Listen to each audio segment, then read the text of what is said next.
Hello, everybody, and welcome to this episode of the Asthma Spotlight podcast. Severe asthma is a real problem, and one of the problems is that many people who've got severe asthma are not referred to a specialist, and even when they do get referred, sometimes they don't see someone who has expertise in asthma care, and so severe asthma might not be diagnosed. And so today it's my great pleasure and honor to be joined by a colleague who is an expert in pediatric asthma care, and that's Louise Fleming. And so welcome, Louise. Would you like to introduce yourself? Thank you, Mark, and thank you very much for inviting me to be on the podcast. So I'm a respiratory paediatrician. I lead the severe asthma service at the Royal Brompton Hospital in London, and also newly started also at the West London Children's Hospital, where I'll be helping to develop the asthma services there as well. So looking after kind of children across the spectrum with asthma. Thanks. Right, and good luck with your new job. Thank you.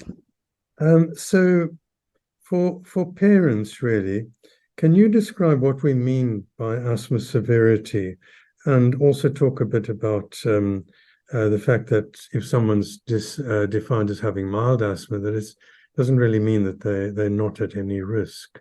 Yes. So asthma severity really is kind of thinking about the combination of the amount of treatment a child is on and also the symptoms or the attacks that they have. So a child who's being prescribed high doses of inhaled steroids and other add-on therapies, and yet despite that is having kind of ongoing problems with their asthma, then that would suggest that their asthma is severe. However, before we can really kind of make that diagnosis, it's important to consider whether there are factors that we can change to help improve their asthma control without just going up and up on the amounts of treatment. And the sorts of things we look at are whether they're on the right treatment, whether they can use their inhaler correctly, whether they're taking their treatment, whether there are other factors driving their symptoms, such as exposures to allergens, cigarette smoke, vaping, whether there are other factors that are contributing to their symptoms, such as their breathing pattern. And kind of we take a holistic view to look at all of that and to see actually if we can identify those issues and if we can improve them, whether asthma control improves. And it's only in those children who continue to have kind of problems with poor control and asthma attacks and end up with a label of severe asthma once we've kind of addressed those issues. But what I think it's important to highlight is that children with asthma of any severity can have asthma attacks. Those asthma attacks can be severe and they can be life-threatening. So we tend not to use the term mild asthma. So either you have asthma, or the term severe asthma is used because it kind of helps us to direct which children should need a step up in treatment. But all children with asthma have the potential for asthma attacks and need to be managed appropriately and take the right treatment. Okay, so what would be the clues that parents would look at, or that general practitioners or even general pediatricians should consider when deciding whether a child has severe asthma or not? So the really key things to look at are whether they're having asthma attacks. Now, a single asthma attack should be a red flag to say that actually there's something that isn't right about their asthma management, their asthma hasn't been optimized, and that should be seen as an opportunity to optimize that management. And really, once a child is having 2 or more courses of steroids in a year, then that should be an indicator that they need referring.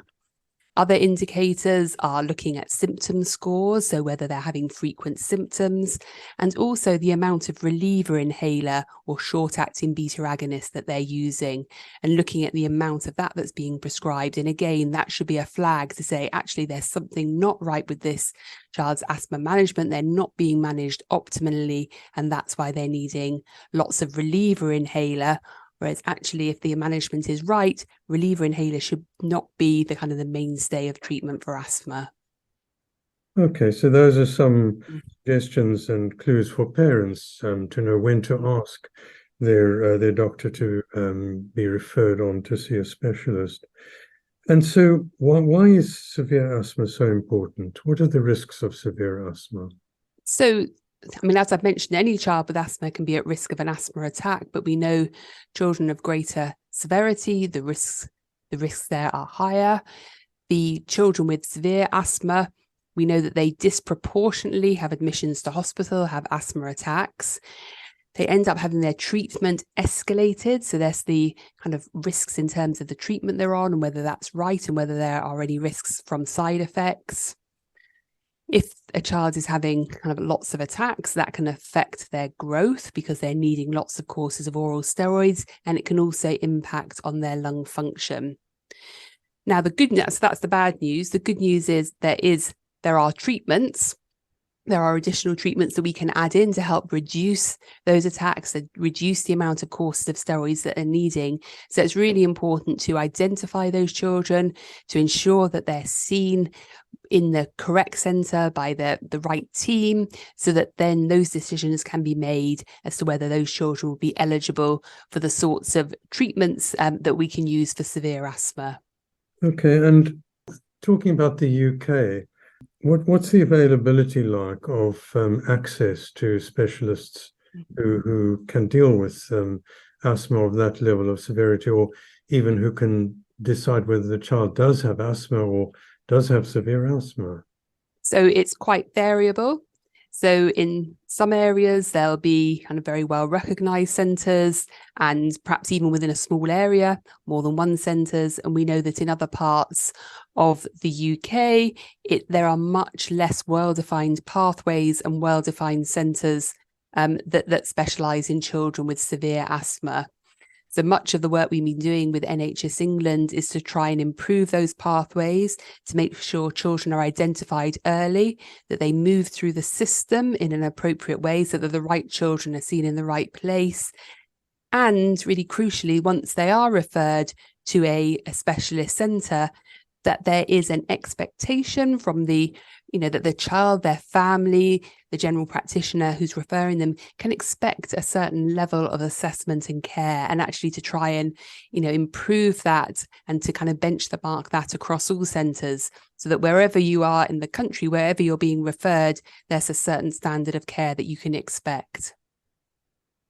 From my perspective as a general practitioner, what would often happen is a child would be seen in hospital with an acute asthma attack, and they'd be sent back to me in general practice to deal with. And what is it that stops hospital doctors from referring these children directly to a specialist, especially when I think about the asthma death cases that I've dealt with, where children are admitted 30, 40 times and nobody ever refers them directly to a specialist? What's the problem? I think one of the problems is that recognition of asthma being a long-term condition. And so the attack gets managed, and often that can be managed appropriately. But asthma, and then asthma is just seen as a series of attacks without that being joined up to say, actually, this isn't just, one attack after the other. This is part of the long-term management of asthma. And actually, it needs somebody with that expertise, not just to look at the individual attack, but to look at the child as a whole and think about their overall asthma management. So I think there's a lot, that's kind of one issue is that recognition that an asthma attack isn't just part of what you expect. If you have asthma, actually an asthma attack is a red flag and an opportunity to intervene.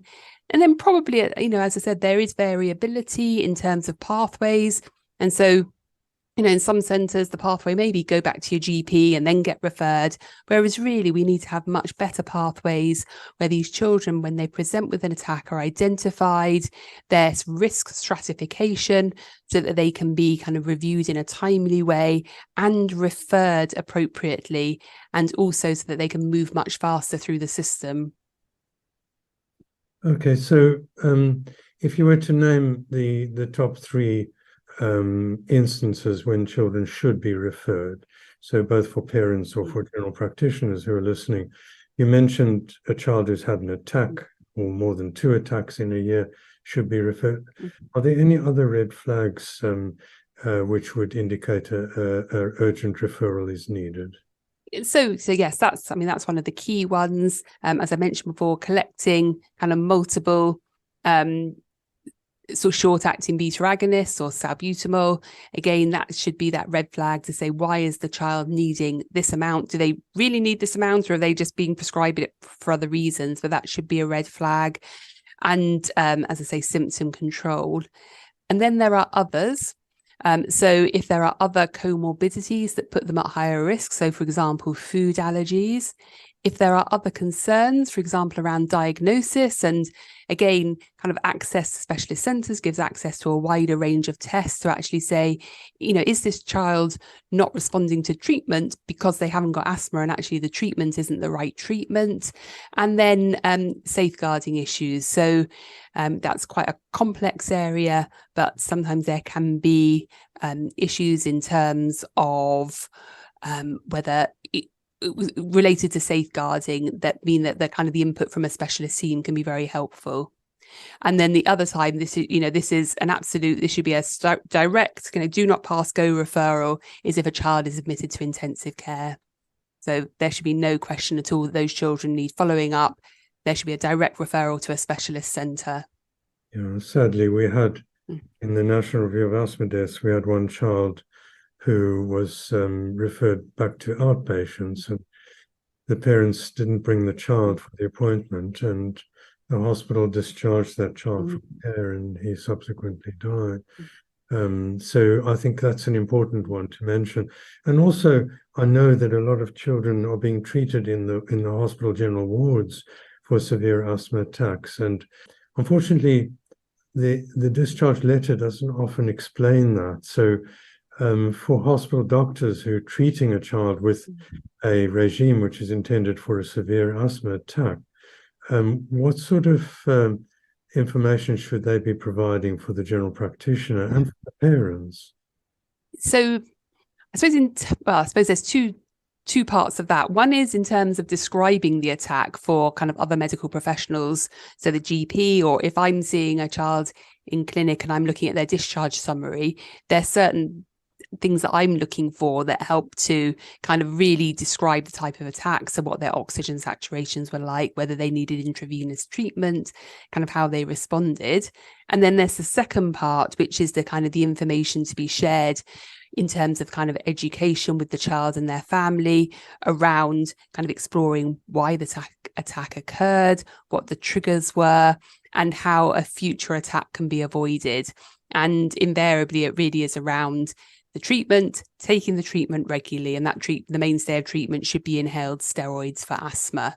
And because of this, because asthma is variable, there are some days where a child can be very well and have very few symptoms, and then come in contact with the trigger and have an increase in symptoms or an asthma attack.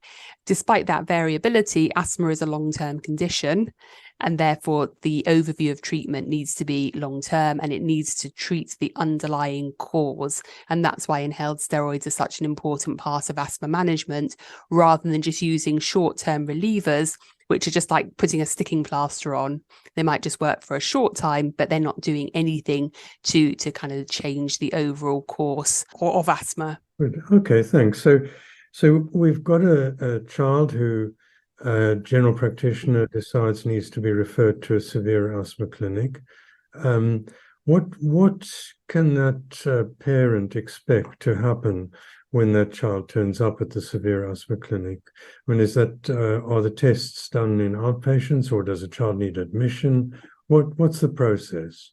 So again, it's very different. So different centres offer have quite different services. So what I'll do is I'll explain to you what we offer at the Royal Brompton, and we offer a multidisciplinary team approach, and we really aim to get as much information within the first kind of 2 appointments to really help for us to understand the type of asthma that the child has, the type of factors that are driving their symptoms, and put a plan into place. So what that involves is every child who comes to clinic, so any child who is able to do spirometry, so the blowing tests, will have spirometry as soon as they arrive.